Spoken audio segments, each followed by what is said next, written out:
The sun had barely begun to rise. A pale orange glow stretched across the sky, but, it brought no warmth to the cold, lifeless dumping ground on the outskirts of Oak Creek. Among piles of trash, broken furniture, and rotting debris, a man moved slowly. His name was Robert. His jacket was torn, his hands were rough and cracked. An old canvas bag hung from his shoulder as he searched through garbage with a stick, carefully, quietly, like someone used to being invisible. People in town had names for him: lazy, useless, the trash man. Teenagers laughed when they saw him. "Hey, look, the garbage king is back." Robert never responded. He would simply pull his hoodie lower and walk away. Because when life breaks you enough, you stop being my con. And assure you, stop arguing with it. Robert lived alone in a small wooden cabin deep in the woods. No heater, no electricity most nights, no family. Years ago, his wife Sarah had left, taking their children with her. "I can't live like this anymore," she had said. And just like that, his world ended. Since then, silence had become his only companion. That morning felt like any other, until it wasn't. As Robert shifted a pile of trash, something caught his eye. A bag, a black military duffel bag, clean, too clean. No dirt, no stains, no damage. It didn't belong there. Robert frowned. Who would throw something like this away? He nudged it with his stick. Heavy. Very heavy. His heartbeat quickened. He looked around. No one. Just fog. Thick, quiet fog. Slowly, he dragged the bag deeper into the mist. His fingers trembled as he reached for the zipper and opened it. Robert froze. Inside the bag, stacks, bundles, rows of tightly packed cash, wrapped in plastic, perfect, untouched. He picked one bundle up. His hands shook violently. $100 bills, brand new, crisp, real. This can't be real. He fell to his knees. For a moment the world stopped. No hunger, no pain, no past. Only one question remained: what do I do now?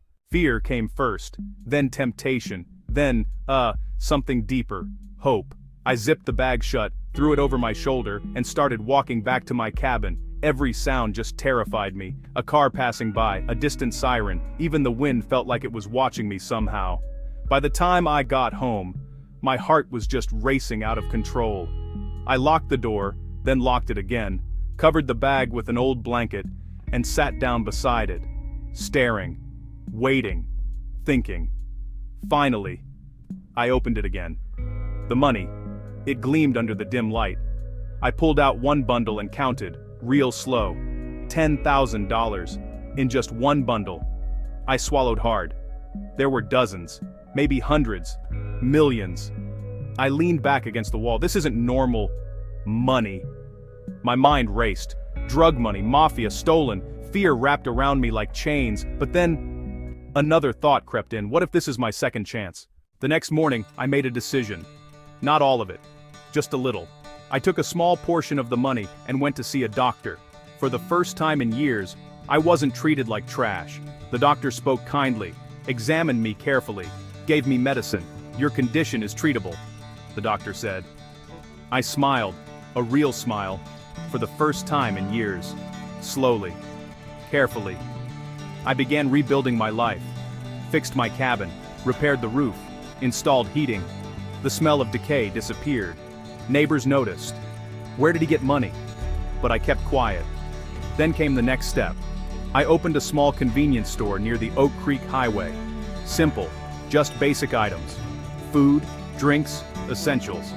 At first, people hesitated, but I greeted everyone with a smile. "Hi, how can I help you?" And slowly, the business grew. Weeks turned into months. I expanded, added more products, opened a small warehouse, bought a second-hand truck. Now I wasn't just selling, I was supplying. Folks in town started calling me Mr. Robert. Respect replaced ridicule. But inside, fear remained. Every night I looked at that bag and wondered, what happens if someone comes looking for it? One evening, there was a knock at the door. I opened it and froze. Sarah, my ex-wife, and our children, older now, grown, but still familiar. "Robert," she said softly, "we made a mistake." The kids stepped forward. "Dad, we're sorry."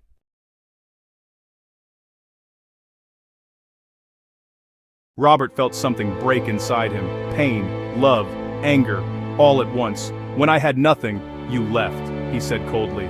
"Now I have something. You're back?" Silence, tears, regret. Finally, Robert spoke. "I will take care of my children. Their future is my responsibility." He paused. "But you and I are finished." Life moved on. Business grew. Everything seemed perfect. Until one evening. The TV changed everything. Breaking news. A senator's mansion had been robbed, millions of dollars stolen. The thief escaped. The money, missing. Robert's blood ran cold. The bag. It had to be the same money. His hands trembled. This could destroy me. From that day forward, the money no longer felt like a blessing, it felt like a ticking bomb. Robert became more cautious, spending slowly, hiding carefully. But inside, the fear grew stronger. Then came Nancy. Simple, kind, honest. She didn't see Robert as a rich man, she saw him as a human being, and for the first time, Robert felt peace. They grew close, and eventually, married quietly. No luxury, no show, just love, despite everything. The bag remained, a reminder, a burden. Robert would sit beside it at night, thinking, "This money gave me everything, but it took my peace." Then one day, he made a decision. If the money came from darkness, he would turn it into light. He began donating, quietly at first, fixing the church, helping the poor. Then, he announced something bigger, a school for underprivileged children, free education, hope for the future.